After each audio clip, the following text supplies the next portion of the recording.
Hello students, this is 8th lecture on curve tracing which includes points of inflection second part.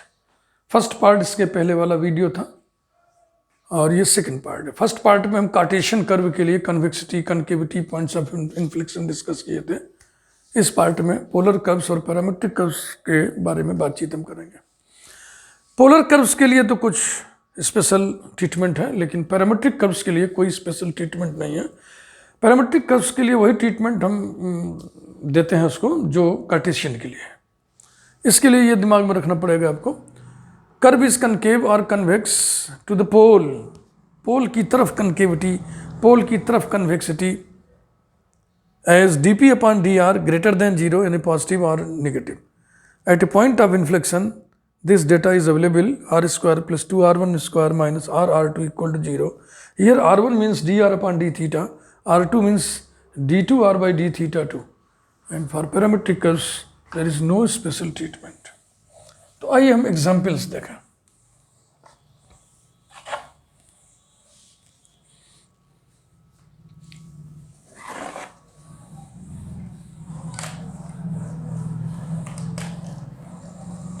Curve tracing की तरफ ये यात्रा चल रही है और हम लोग 8वें वीडियो तक पहुंच गए हैं, लेकिन अभी कर्व ट्रेसिंग शुरू नहीं हुआ है. अभी कर्व ट्रेसिंग शुरू करने से पहले अब हम लोग गुजरेंगे सिंगुलर पॉइंट्स से. सिंगुलर पॉइंट्स में पॉइंट्स ऑफ इन्फ्लेक्शन भी is a type of singular point, लेकिन हम लोग मल्टीपल पॉइंट्स पढ़ेंगे जिसमें डबल पॉइंट मेनली हमारे काम का होगा. और उसमें नोड, कस्प, कंजुगेट पॉइंट्स जिसको आइसोलेटेड पॉइंट भी कहते हैं उसके बारे में चर्चाएं होंगी. तब जा करके कर्व ट्रेसिंग फिर शुरू होगा.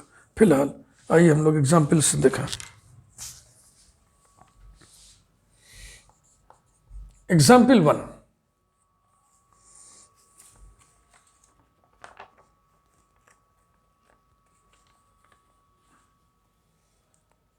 To a upon are equal to 1 minus cos theta. ये पैराबोला है.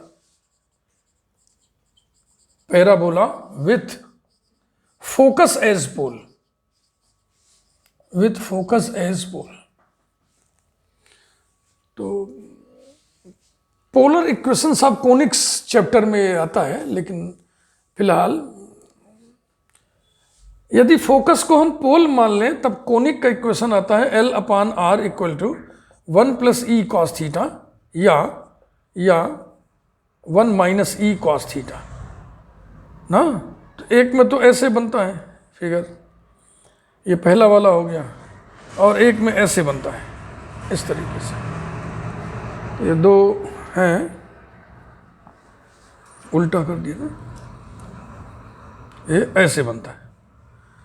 इस प्लस साइन वाला ये फिगर है और नेगेटिव साइन वाला ये, तो यहाँ पे नेगेटिव साइन है. This conic represents an ellipse when E less than 1, a hyperbola when e greater than 1, and a parabola when e equal to 1. Here e equal to 1. So this equation represents a parabola with focus as pole.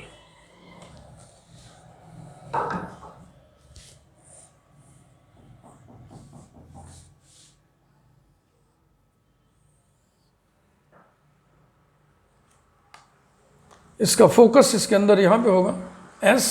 इसी को पोल मान लिया है, यानी इसके coordinate 0 0 लिख दिया. ये इसका वर्टेक्स है. डायरेक्ट्रिक्स इधर होता है, डायरेक्ट्रिक्स है ना, ऐसा. ये इनिशियल लाइन है, थीटा इक्वल टू 0. यही पैराबोला है. तो देखो ये पोल है, फोकस ही पोल है. पोल की तरफ नेचर क्या है? कनकेविटी, गड्ढा गड्ढा धसा हुआ है.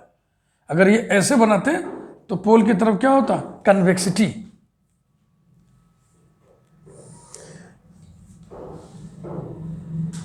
For this parabola,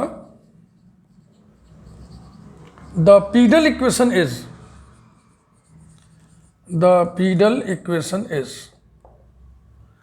p square equal to ar.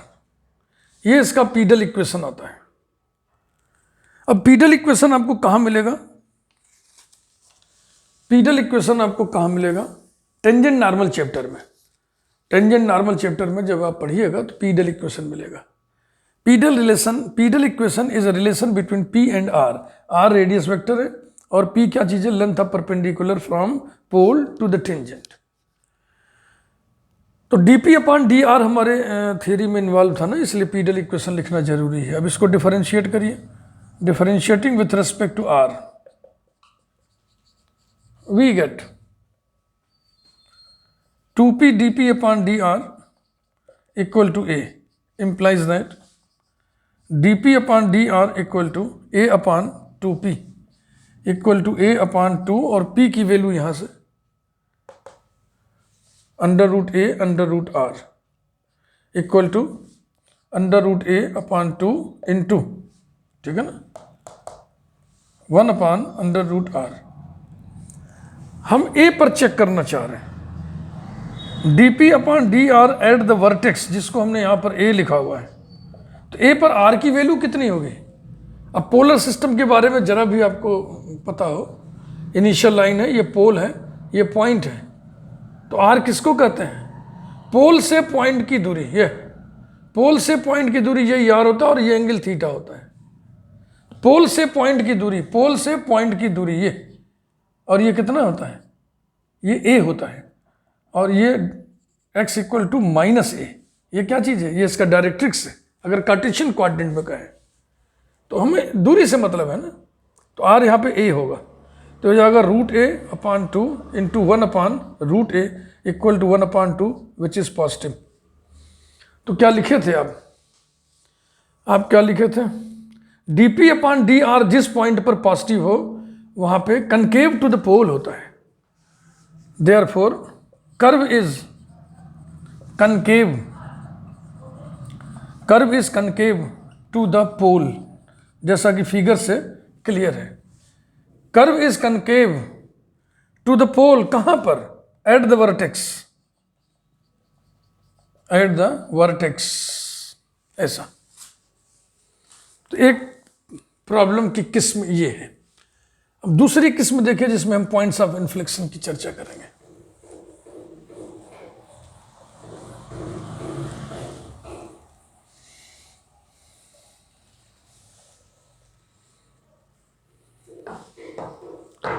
Example 2. At the point of inflection on the curve, at the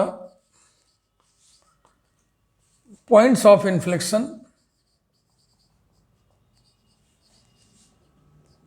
on the curve,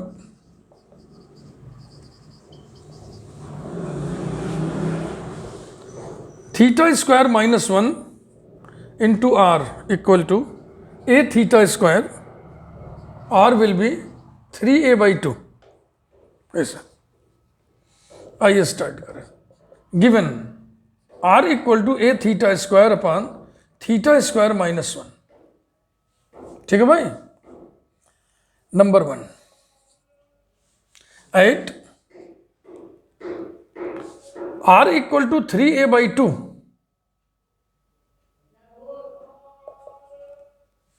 अब यहां 3a by 2 रख करके इसको सॉल्व करिए।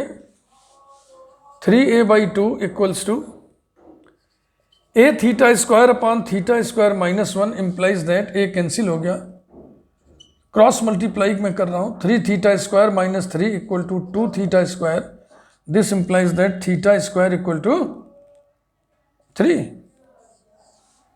तो जहां पर r 3a by 2 होगा वहां थीटा स्क्वायर 3 होगा। अब इसका डेरिवेटिव निकाल रहे हैं, r1 equal to theta square minus 1 whole square, a constant है, हटा लो इसको, इससे क्या लेना देना है। Denominator into derivative of numerator minus numerator into derivative of denominator equals to a bracket में क्या करें, 2 थीटा बाहर कर लेना, तो हो जाएगा 2a थीटा, अंदर बचेगा थीटा स्क्वायर माइनस 1 और minus theta square upon theta square minus 1 whole square, it is minus 2a theta upon theta square minus 1 whole square. Number 2, फिर इसकी भी वैल्यू निकालिए इसी पॉइंट पे, at r equal to 3a by 2, that is at theta square equal to 3, R1 कितना होगा? R1 हो जाएगा -2a, और थीटा कितना होगा? √3 अपॉन थीटा स्क्वायर कितना है? 3, 3 - 1 2, 2 2 जा 4, इतना हो गया।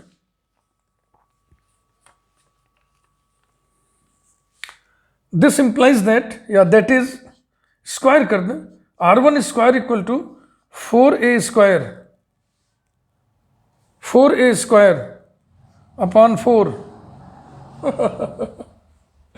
अपॉन 16 ना, इसको काट लो भैया। This is -a√3 upon 2। अब इसका स्क्वायर करके लिखिए तो जाएगा 3a स्क्वायर अपॉन 4। ये भी दिमाग में रखना, ठीक भाई? कहीं कोई जरूरत पड़ेगी डेटा की तो हम लिखे हुए हैं, यहाँ से देख लेंगे। अब आप R2 निकालिए, ये R1 है,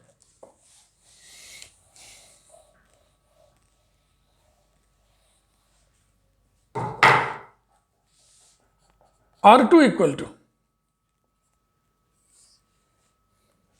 theta square -1 whole to the power 4। अब -2a को अलग कर लो, ये फिक्स्ड कांस्टेंट है, इसको इन्वॉल्व मत करो। तो denominator theta square -1 whole square into derivative of numerator minus theta into derivative of denominator 2 into theta square -1 into 2 theta, ये रहा।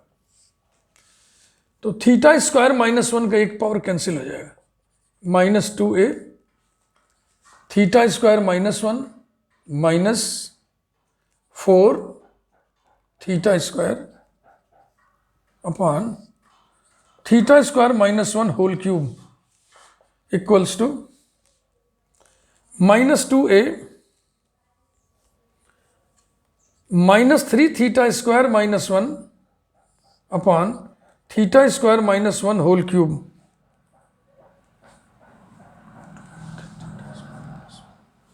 तो ये सब माइनस बैलेंस हो गया, ये हो गया 2a 3 theta square +1 upon this. Number 3, for r equal to 3a/2, that is for theta square equal to 3, R2 की वैल्यू कितनी होगी? R2 इक्वल टू 2a 3 3 जा 9, 9 + 1 10 upon 8 equal to 20a upon 8 equal to 5a upon 2। तो R2 की ये value भी दिमाग में रखना। तो हमें प्रूव करना है कि पॉइंट्स ऑफ इन्फ्लेक्शन पे R इक्वल टू 3a/2 होगा। पॉइंट्स ऑफ इन्फ्लेक्शन पे R इक्वल टू 3a/2 होगा। तो हम क्या प्रूव कर रहे हैं कि R इक्वल टू 3a/2 पर R square -2 R1 square plus R2 equal to 0 होगा। तो पॉइंट ऑफ इन्फ्लेक्शन पे यही तो घटना घटती है ना, यही था ना, कितना था? R square plus 2 R1 square minus R2। ये देखो भैया, पॉइंट्स ऑफ इन्फ्लेक्शन पे यही इवेंट होता है, यही घटना, इतना बराबर 0 होता है पॉइंट्स ऑफ इन्फ्लेक्शन पे। क्वेश्चन ये कह रहा है कि प्रूव करिए कि पॉइंट्स ऑफ इन्फ्लेक्शन पे R इक्वल टू 3a/2 होगा। तो हम ये प्रूव कर रहे हैं R इक्वल टू 3a/2 पर ये पॉइंट्स ऑफ इन्फ्लेक्शन वाला कंडीशन फुलफिल हो रहा है। इसका मतलब पॉइंट्स ऑफ इन्फ्लेक्शन पे R इक्वल टू 3a/2। तो अब रख के देखिए, now R square plus 2 R1 square minus R2 equals to R square की वैल्यू कितनी थी? R square R equal to 3a/2 दिया हुआ है ना, तो ये जाएगा 3a/2 का whole square plus 2 R1 square भी हम लोग निकाले थे। R1 स्क्वायर कितना निकाले थे? 3a स्क्वायर 4 निकाले थे, माइनस R की जगह 3a/2 और R2 की जगह 5a/2। Let us calculate it. Equal to 9a square 4 plus 3a square या 4 रहने दे रहा नीचे, इसको हम लिख दे रहे हैं 6a² और माइनस 15a² है ना, दिस विल बी 0। बाद में वही हेंस लिख करके लिख दो। Hence at the points of inflection r equal to 3a/2, ये प्रमाणित हुआ, प्रूव हुआ।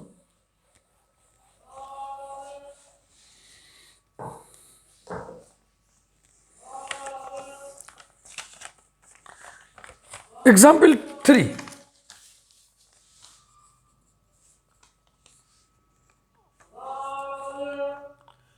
Points of inflection.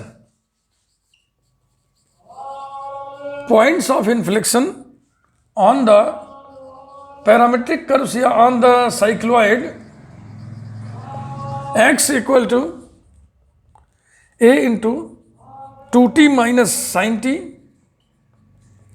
y equal to a into 2 minus cos t. Points of inflection on the cycloid are x equal to plus minus a within the bracket 2 pi by 3 minus root 3 by 2 and y equal to 3a/2, ऐसा। ये cycloid है, parametric curve होता है, इसको हम Cartesian में नहीं बदल सकते हैं। तो dx/dt बराबर कितना होगा, a 2 minus cos t, dy/dt equals to a sin t, dy/dx यानी y dash equals to dy/dt अपॉन dx/dt equals to a sin t upon this a cancel हो गया, sin t upon 2 minus cos t, ये y dash की value आ गई। अब हम y डबल डैश निकाल के सिखा दे रहे हैं और y ट्रिपल डैश की वैल्यू हम डायरेक्ट उतार लेंगे।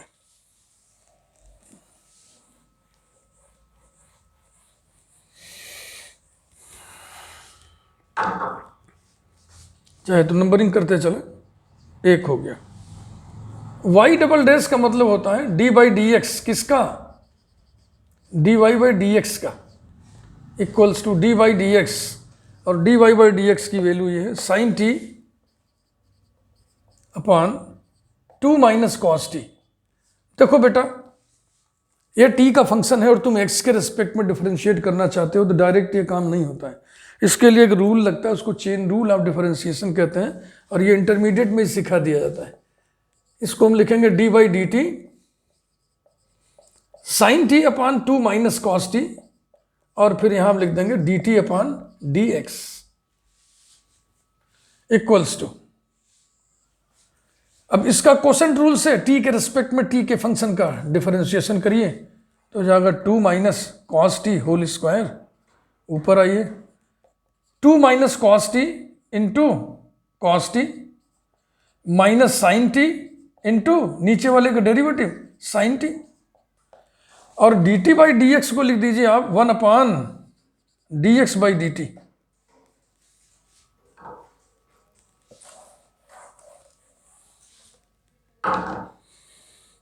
इक्वल्स टू, ये रहा 2 cos t minus cos square t minus sin square t हो जाएगा -1 upon 2 minus cos t whole square, और 1 अपॉन dx/dt, 1 अपॉन dx/dt कितना आएगा, dx/dt आएगा a ब्रैकेट में 2 minus cos t, तो ये कुल कितना आ गया 2 cos t minus 1 upon a into 2 minus cos t whole cube, ये y डबल डैश आ गया। इसी प्रकार से y ट्रिपल डैश निकालेंगे, मैं पूरा नहीं कैलकुलेट करूंगा, थोड़ा समझा के छोड़ दे रहा हूं। y ट्रिपल डैश का मतलब क्या हुआ, d/dx d²y/dx² का इक्वल टू d/dx, और d²y अपॉन dx² की ये वैल्यू है 2 cos t minus 1 upon a into 2 minus cos t whole cube. फिर वही बात, t के फंक्शन को x के रिस्पेक्ट में चेन रूल के माध्यम से ही डिफरेंशिएट करते हैं। इसको हम लिख देंगे d/dt 2 cos t minus 1 upon a into 2 minus cos t whole cube, और बगल में हम क्या लिख देंगे, d t upon d x, और इसी को अगले स्टेप में हम क्या लिख देंगे, 1 upon d x by D T. बस अब इसके आगे तुम कर लेना। वैल्यू मैं डायरेक्ट लिख रहा हूँ, ये आएगा value minus sine t into 1 plus 4 cos t upon a square into 2 minus cos t whole to the power 5। अब हम एनालिसिस शुरू करेंगे। पॉइंट ऑफ इन्फ्लेक्शन पर सेकंड ऑर्डर डेरिवेटिव जीरो और third order derivative non zero होना चाहिए। तो ये है सेकंड ऑर्डर डेरिवेटिव और ये है थर्ड ऑर्डर डेरिवेटिव, ये ऐसा ऐसा। Now y double dash equal to zero implies that, अब ये फ्रैक्शन जीरो है माने न्यूमरेटर जीरो होगा, माने cos t इक्वल टू 1/2 होगा, और ये cos 60 डिग्री होता है ना, cos π/3। तो इसके दो प्रिंसिपल सोल्यूशन होंगे, t इक्वल टू प्लस π/3 और माइनस π/3। अब इस t equal to plus π/3 minus π/3 चाहे जिसको रख दो, ये जीरो नहीं होगा। जीरो तभी होगा जब ऊपर वाला जीरो हो। ऊपर वाला जीरो सिर्फ तब हो सकता है जब साइन टी जीरो हो, और इसके लिए साइन टी कभी जीरो नहीं होगा।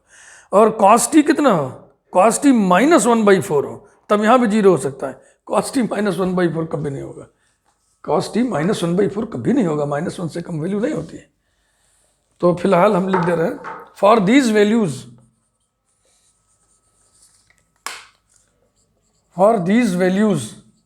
y triple dash not equal to zero. इसका मतलब यही आपको देगा points of inflection. 10 points of inflection are given by points of inflection are given by x equal to a into 2t, 2t माने 2 π/3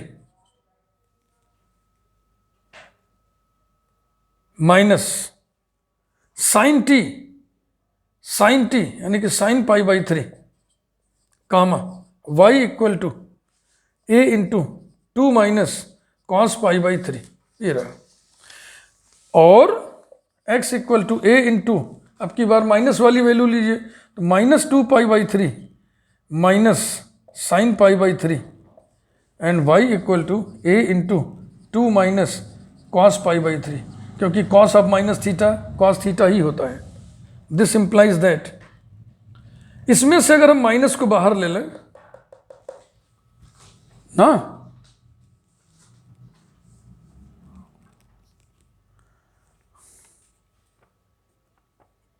to T minus, हाँ ये sign वाले में निगेटिव रखने से एक निगेटिव बाहर भी आएगा तो प्लस हो जाएगा। अब अगर माइनस बाहर ले लें तो यही चीज़ फिर आ जाएगा, यानी x equal to plus minus a bracket में 2 π/3 minus sine π/3 and y remains the same a into 2 minus cos π/3। अब आप वैल्यूज रख दीजिए। This implies that x equal to plus minus a 2 π/3 minus sine 60 degree √3/2 and y equal to cos 60 degree 1/2 होता है, तो ये कितना आएगा 3a/2, 3a/2। ठीक, these are the points of inflection. तो पॉइंट एक्स वाई के पेयर में बनाइएगा तो कैसे बनाइएगा, एक बार ये पॉजिटिव वाला और ये वाला, एक बार ये नेगेटिव वाला और ये वाला। ठीक है ना। Thank you very much. Bell icon को आप प्रेस कर दीजिए, इससे सारे वीडियोस का इन्फॉर्मेशन यूट्यूब आपको डायरेक्ट देगा।